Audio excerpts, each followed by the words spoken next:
Welcome by my YouTube channel always new. कैसे हैं आप लोग? आशा करते हैं स्वस्थ होंगे और मन लगा करके पढ़ रहे होंगे।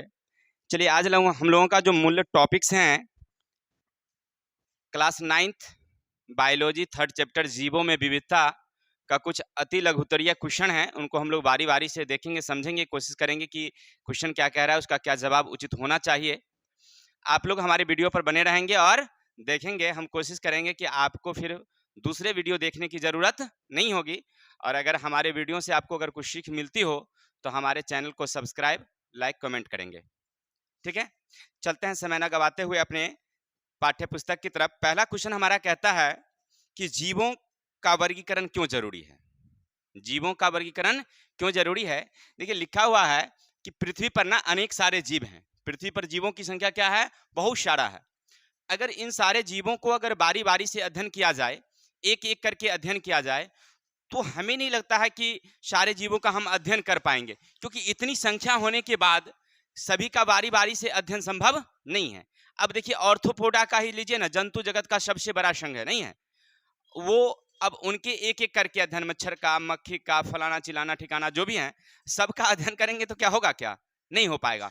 इतने सारे जीव, इतनी पौधे, इन सारे के अध्ययन एक एक करके नहीं संभव है। तो हमने अध्ययन की सुविधा के लिए हमने क्या किया कि उसको हमने समता और विषमता के आधार पर, यानी समान गुण वाले जितने जीव हैं उसको एक समूह में रख दिया, और असमान गुण वाले जितने जीव हैं उनको एक समूह में रख दिया। ठीक है, समानता और विषमता के आधार पर उसका वर्गीकरण हमने किया, इसलिए ताकि अध्ययन में सुविधा हो। एक समूह का एक जंतु का अध्ययन कर लेंगे तो उस समूह के जितने जंतु होंगे सबका अध्ययन हो जाएगा। जैसे वर्गीकरण का अर्थ होता है बंटवारा। बंटवारा माने एक अलग अलग समूह में रखना, वर्गीकरण कहलाता है ना। तो क्वेश्चन हमारा कह रहा है पहला कि जीवों का वर्गीकरण क्यों जरूरी है। आखिर हम क्यों वर्गीकरण करते हैं? नहीं तो हमने क्या बताया कि अध्ययन की सुविधा के लिए हम क्या करते हैं? जीवों का वर्गीकरण करते हैं। एक समूह के एक जीव का अगर अध्ययन कर लेंगे तो उस समूह के जितने जंतु होंगे आपको उसका अध्ययन स्वतः हो जाएगी। जैसे उदाहरण लीजिए, अब हम लोग मैमेलिया समूह के जंतु हैं, है ना। तो उसका हमने पढ़ा था कि ये क्या होते हैं? नियत तापी होते हैं, यानी उनके बॉडी का टेम्परेचर एक जैसा होता है। गर्मी के दिनों में भी ऐसा ही रहेंगे, ठंडा के दिनों में वैसे रहेंगे। गर्मी जब आएगी तो आपको क्या अनुभूति होगी? गर्मी अनुभूति होगी। ठंड जब आएगी तो ठंड की अनुभूति होगी। नहीं, इनके शरीर पर रोम पाए जाते हैं, बाल पाए जाते हैं, इनमें स्तन पाई जाती है, दूध स्राव ग्रंथियां शिशु के लिए रहती है। ठीक है, इसके अलावे इनमें बाह्य कर्ण देखने को मिलते हैं, है ना। ऐसे ये सब मैमेलिया हैं, ये बच्चे को जन्म देते हैं, अंतः कंकाल तंत्र होते हैं। तो ये सब जितने जंतु हैं, अब गाय, भैंस, कुत्ते, बिल्ली, बकरियां, अब इस सब का अध्ययन करने की जरूरत नहीं है। एक का अध्ययन कर लेंगे, उस समूह के जितने जंतु हैं सबका अध्ययन हमें हो गया, नहीं हो गया? तो इसीलिए हम अध्ययन की सुविधा के लिए जंतुओं का वर्गीकरण करते हैं। एनी प्रॉब्लम किसी को? जंतु का वर्गीकरण क्यों करते हैं? तो अध्ययन की सुविधा के लिए, कि अगर एक समूह के एक जंतुओं का अध्ययन कर लेंगे तो उस समूह के जितने जंतु हैं उस सब का अपने आप वर्गीकरण हो जाएगा। उसका कॉपी बंद कर देंगे तो लड़की चोरी कर रही है, तब सीख नहीं पाइएगा आप नोट्स करेंगे तो फिर सीखेंगे नहीं, इसलिए सुनिए केवल। नंबर 2 है वर्गीकरण का जनक किसे कहा जाता है। देखिए हमने क्या बताया था, पिछले दिन पढ़ाया था, बताया था कि देखिए जितने जंतु हैं ना सबका वर्गीकरण करने का सबसे पहला प्रयास था, जिनका नाम था, नहीं कैरोल्स लिनियंस का नहीं था, सबसे पहला था जो यूनान के दार्शनिक थे अरस्तु। उन्होंने जल थल स्थल पर बांटा था, नहीं, और सारे लोग अपने अपने हिसाब से बांटे थे। लेकिन कैरोल्स लिनियंस ने जब सिद्धांत दिया वर्गीकरण का, वो सबसे ज्यादा मान्यता प्राप्त करी। नहीं माने उनकी जो विचार था उसके हिसाब से जो बंटवारा हुआ सबसे अच्छा माना गया। तो कैरोल्स लिनियंस को वर्गीकरण का जनक कहते हैं। अगर आपसे कोई पूछे कि वर्गीकरण का जनक किसे कहते हैं, क्या बोलेंगे? कैरोल्स लिनियंस। क्लियर? और देखिए याद रखेंगे, बड़ी इंपॉर्टेंट क्वेश्चन है। वर्गीकरण के जनक किसे कहा जाता है, जंतु के वर्गीकरण का जनक किसे कहा जाता है? कैरोल्स लिनियंस। ये आप कोई भी आगे का एग्जाम भी देंगे जिसको आप कहते हैं उसको कंपटीशन वाली एग्जाम, तो उसमें भी ये सब क्वेश्चन पूछा जाता है। बड़ा इंपॉर्टेंट है, याद रखिएगा। ठीक है, चलिए आगे हैं। जंतु के वर्गीकरण का जनक किसे कहा जाता है, यानी वर्गीकी का जनक किसे कहा जाता है, तो कैरोल्स लिनियंस। ठीक है, नंबर नेक्स्ट क्वेश्चन पर ध्यान देंगे। पहले क्वेश्चन समझिए। क्वेश्चन है किन आधारों पर जीवों को विभिन्न समूह में रखा जाता है। हमने अभी देखा कि जितने जंतु हैं उन जंतुओं का हमने वर्गीकरण का जो प्रयास किया वो किस आधार पर, तो समानता और विषमता। किसके आधार पर, समानता और विषमता के आधार पर हमने क्या किया है, उसे अलग अलग समूह में रखा है। देखिए जो समान गुण वाले जीव थे, जो समान गुण वाले जीव थे तो उसको हमने एक अलग रखा, और उनमें से जो विषमता गुण वाला आ गया उसको एक अलग जगह रख दिया, उनमें से अलग गुण वाला आ गया उसको अलग जगह रख दिया। ठीक है, तो किसके आधार पर बांटा हमने, गुणों के आधार पर, समानता और विषमता यानी गुणों के आधार पर। ठीक है, जैसे मान लीजिए कि जितने पौधे हैं तो सब में क्लोरोफिल पाई जाती है, सब अपना भोजन स्वयं बनाते हैं, तो उसको एक समूह में रखा हमने। और इसी में जो पौधे जिनमें क्लोरोफिल नहीं पाई जाएगी उसको एक अलग समूह में रख देंगे। क्या, अब जैसे देखिए जितनी पक्षियां हैं अंडे देती है तो इसको एक समूह में रखेंगे, उड़ती है, पंख हैं, बच्चे को जन्म देती, अंडे देती है, नहीं, उसी में एक पक्षी है जो अंडे नहीं देती है, बच्चे को सीधे जन्म देती है और बच्चे को दूध भी पिलाती है, चमगादड़ है उसका नाम, तो उसको हम अलग वर्ग में रख देते हैं, नहीं रख देते हैं। यानी आपने क्या सीखा कि समान गुण माने गुण के आधार पर हम अलग अलग समूह में रखते हैं। अगर आपसे कोई पूछे कि भाई जंतुओं का वर्गीकरण हम किस आधार पर करते हैं, तो लिखिएगा गुणों के आधार पर, जिनमें जो समान गुण हुआ उसको एक समूह में, अलग गुण हुआ तो फिर दूसरे समूह में, फिर उससे अलग हुआ तो तीसरे समूह में, ऐसे करके हम लोग बांटते हैं। Any problem? क्वेश्चन नंबर 3 हम लोग पढ़ रहे थे कि जंतु का वर्गीकरण हम किस आधार पर करते हैं, तो गुणों के आधार पर। नेक्स्ट चलें, क्वेश्चन नंबर नेक्स्ट कह रहा है हमारा आदिम जीव किसे कहते हैं। देखिए आदिम जीव माने वैसा जीव जिनके शरीर में विशेष कोई परिवर्तन देखने को नहीं मिली, पहले था वैसे ही शरीर में है। जैसे हमने पढ़ाया था, याद होगा, जो आदिम जीव थे उन्हें ज्ञान की कमी थी, उनको अपनापन कुछ था ही नहीं, ना तो रहने का ठिकाना था, ना कपड़ा था, ना किसी तरह, पूरे बाल शरीर पर जो होता है ना, लंबे लंबे बाल होते थे, पूरा एकदम ढका रहता था, शरीर का जो मुंह का डिजाइन होता था वो उतना अच्छा नहीं होता था, नहीं, तो इसको क्या कहा गया, आदिम जीव। न उनको कपड़े की जरूरत थी, न घर की जरूरत थी, जंगल से कंदमूल प्राप्त कर लेना था, किसी तरह से फल फूल मरे हुए जीव जंतुओं को खा लेना, यही आदिम जीव था। ये पुराने जमाने का जो जीव था ना, उसको आदिम जीव कहा गया। ठीक है, आप देखेंगे, मोबाइल निकालिए, उसमें वीडियो देखिए आदिम जीव का संरचना, तो आपको एक अलग सा लगेगा, जैसा लगेगा कि वह मनुष्य नहीं था उस समय, वो एकदम जंगली था। वो क्या था, जंगली था। ठीक है, उनके शरीर पर ना पूरा चेहरे पर भी बाल होती थी, हाथ की बनावट अलग होती थी, पांव की बनावट अलग होती थी। तो ऐसे जीवों को क्या कहा गया, यानी समझिए उनमें की बुद्धि की कमी थी, ज्ञान की कमी थी, आदिम जीव कहलाया। क्लियर? नंबर नेक्स्ट क्वेश्चन हमारा है अपेक्षाकृत उन्नत जीव को क्या कहते हैं। उन्नत जीव का मतलब होता है जो ज्ञानी मानव।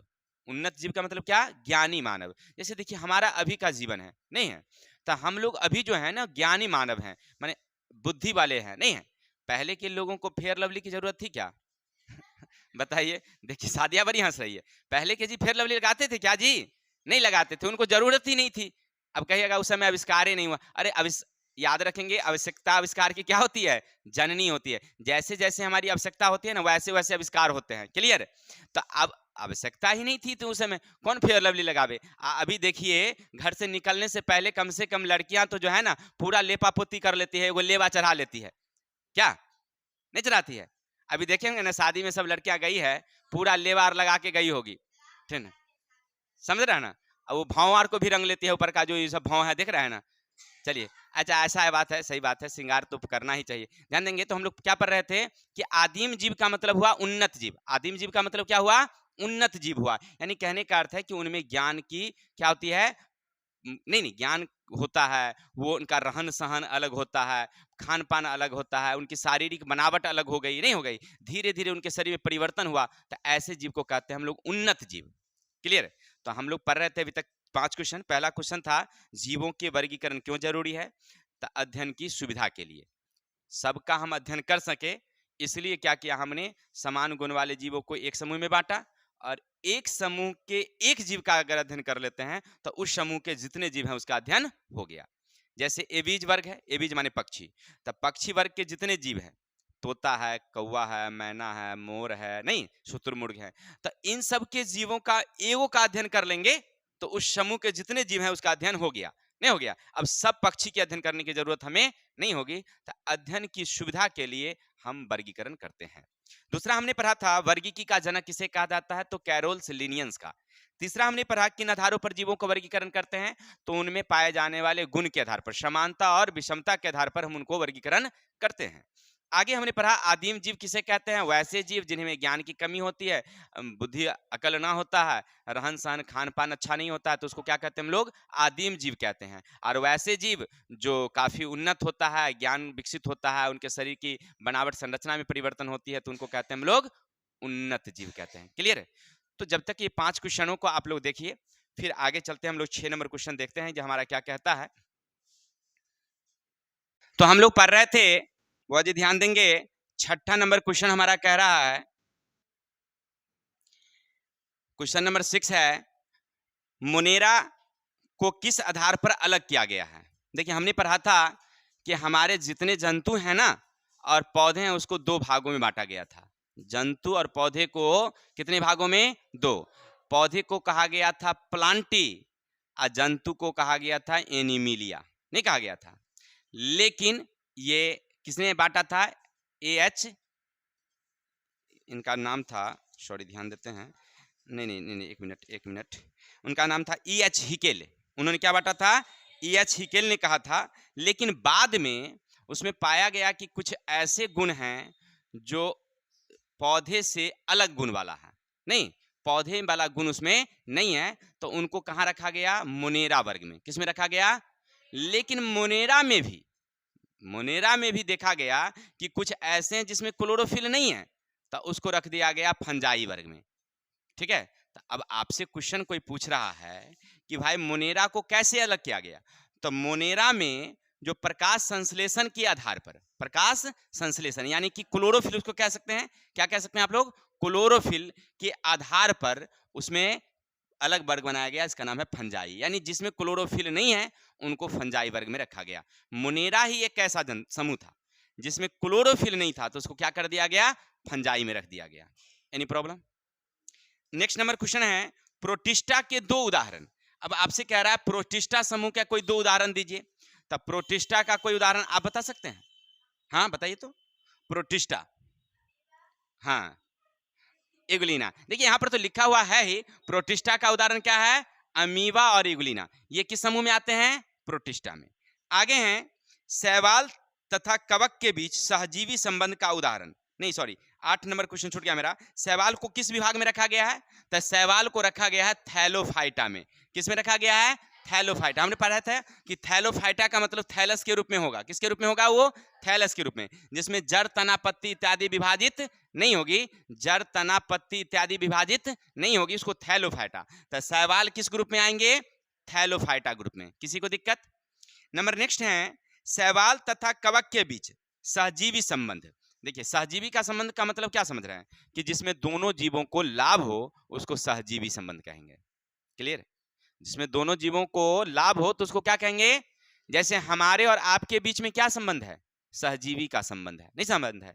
आप हमारे यहाँ पढ़ते हैं, आपको इससे ज्ञान की प्राप्ति होती है, नहीं, और हम आपको पढ़ाते हैं, उससे हमें कुछ मासिक शुल्क मिलता है, तो इससे हमारा भरण पोषण होता है, नहीं होता है। तो हम दोनों के बीच में कैसा संबंध, सहजीवता का संबंध। ठीक उसी तरह से कवक और शैवाल के बीच में क्या है, सहजीव का संबंध। देखिए कवक जो होती है ना, वह शैवाल को क्या देती है, तो नमी, खनिज लवण और आश्रय देती है। क्या देती है, आश्रय देती है। और वहीं शैवाल जो है ना, वह जब भोजन बनाती है तो किसको देती है, कवक को देती है। वो दिया उसको, समझिए क्या दिया, खनिज लवण, नमी, आश्रय इत्यादि रहने का जगह। और शैवाल क्या बनाया, भोजन। तब भोजन बनाने के बाद किसको दिया, कवक को दिया। तो दोनों के बीच में संबंध नहीं हुआ। जैसे आपके घरों में होता है ना कि आपके पापा बाहर से कुछ लाते हैं, कमा करके, खरीद वरीद करके लाते हैं, नहीं घर में दिए, तो आपकी मम्मी क्या बनाती है, उसको अच्छा से तरह तरह के व्यंजन पकाती है, अब पका के एक थरिया परोस के दे आती है पापा को, नहीं, और पापा जो है उसको हुर लेते हैं एकदम पूरा से, नहीं हुर लेते हैं क्या जी चलिए, तो कहने का मतलब ये है कि दोनों के बीच में कैसा संबंध, सहजीवता का संबंध हुआ क्या। देख ले ये अनुप्रिया हंस रही है कि ऐसा तो हमारी मम्मी भी करती है, नहीं चलिए आ जाए किताब की ओर। चलिए आगे चलते हैं। अरे जब रहते हैं तब करते हैं कि नहीं करते हैं, ऐसा थोड़ी बात है। चलिए आगे की ओर।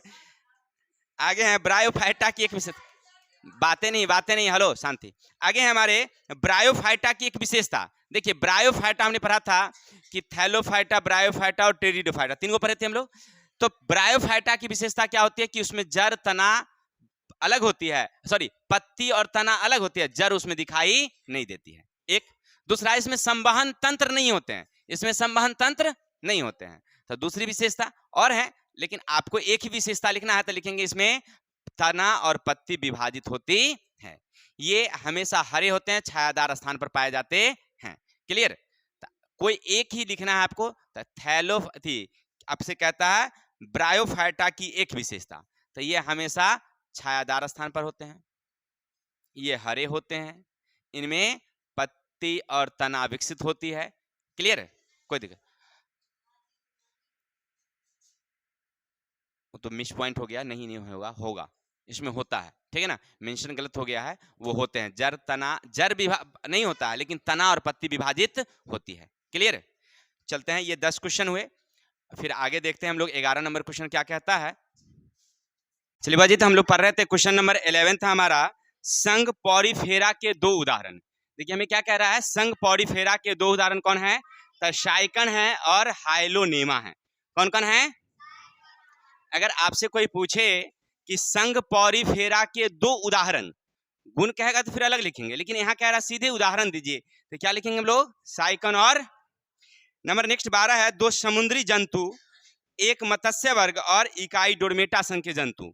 तो याद रखेंगे समुद्री जंतु में वर्ग मत्स्य की बात अगर करेगा तो लिखेंगे तारा मछली। अगर वो कह रहा है आपसे कि एक मत्स्य वर्ग, तो मत्स्य वर्ग में कौन आएगा, और संघ इकाई डोरमेटा में कौन आएंगे, मेढक आ जाएंगे। क्लियर, नेक्स्ट नंबर आगे हमारा है, नम मिट्टी में पाए जाने वाले कोई जीव। नम मिट्टी यानी कि जब मिट्टी गीली होती है, देखे होंगे बरसात के दिनों में, तो आपके घर आस पड़ोस में बहुत सारा छोटा छोटा जीव जो है निकलता है बाहर, पतला पतला रहता है, उसको कहते हैं हम लोग देहात में चेला। नहीं, क्या कहते हैं हम लोग, चेला। लेकिन चेला उसका नाम नहीं है, क्या नाम है उसका, एनीलीडा नाम है, सॉरी उसका नाम है केचुआ। क्या नाम है, केचुआ। उसका नाम क्या है हमारा, एनीलीडा संघ के जंतु है, उसका क्या नाम है हमारा, केचुआ है। कोई दिक्कत, तो हाँ हम लोग पढ़ रहे थे संघ, ये नम मिट्टी में पाए जाने वाले जीव क्या कहलाते हैं, केचुआ। एक स्वतंत्र प्लेंटीहेंथेमिज, एक स्वतंत्र प्लेंटीहेंथेमिज कौन है, तो याद रखेंगे प्लेनेरिया, उसको क्या बोलेंगे हम लोग, प्लेनेरिया। एक स्वतंत्र प्लेंटीहेंथेमिज जीव कौन। आगे हमारा है उपसंघ वर्टिब्रेटा की प्रमुख विशेषता। उपसंघ वर्टिब्रेटा, तो वर्टिब्रेटा जितने जंतु हैं ना उनकी क्या विशेषता है, तो उनमें याद रखेंगे संवेदी अंग होती है। संवेदी अंग माने सूचना सुनने, ग्रहण करने इत्यादि की उनमें क्षमता पाई जाती है। क्या पाई जाती है, सूंघने की क्षमता, सुनने की क्षमता, देखने की क्षमता, किसमें, वर्टिब्रेटा। किसके कारण, संवेदी तंत्र होने के कारण। तो अब आपसे क्वेश्चन पूछ रहा मेरे भाई, उपसंघ वर्टिब्रेटा के गुण, तो क्या लिखेंगे, उनमें क्या पाए जाते हैं, मस्तिष्क में संवेदी तंत्र, जिसके कारण सुनने सूंघने की क्षमता पाई जाती। आगे है संघ कॉर्डेटा का विशेषता, तो संघ कॉर्डेटा की विशेषता क्या है, उसमें अंतः कंकाल पाई जाती है और रीढ़ की हड्डी पाई जाती है। जैसे हम लोग है ना कॉर्डेटा संघ के जंतु हैं, तो हम लोगों में क्या है, रीढ़ की हड्डियां पाई जाती है, नहीं पाई जाती है। देखिए तो क्वेश्चन नंबर हम लोग पढ़ रहे थे 11, संघ पॉरीफेरा की 2 उदाहरण, शाइकन और हाइलोनेमा। आगे हैं 2 समुद्री जंतु जिनमें मत्स्य वर्ग और इकाई डोरमेटा। मत्स्य वर्ग में तारा मछली और इकाई डोरमेटा में मेढक। आगे है एक स्वतंत्र प्लेंटीहेंथेमिज का उदाहरण, तो क्या लिखेंगे, प्लेनेरिया। उपसंघ वर्टिब्रेटा की विशेषता, तो उपसंघ वर्टिब्रेटा की विशेषता क्या है, वो उसमें क्या पाई जाती है, तो उसमें संवेदी अंग पाई जाती है, जिसके कारण सूंघने सुनने देखने की क्षमता होती। आगे है संघ कॉर्डेटा की विशेषता, तो पृष्ठ रड्डू और रीढ़ की हड्डी पाई जाती। एनी प्रॉब्लम, तो हमारा आज 16 क्वेश्चन हुआ जो अति लघुतरीय से हैं। कल हम लोग फिर लघुतरीय को देखेंगे बारी बारी से, तो इसको आप लोग बना करके लाएंगे और जिनको भी दिक्कत होगा हमसे पूछेंगे, ठीक है।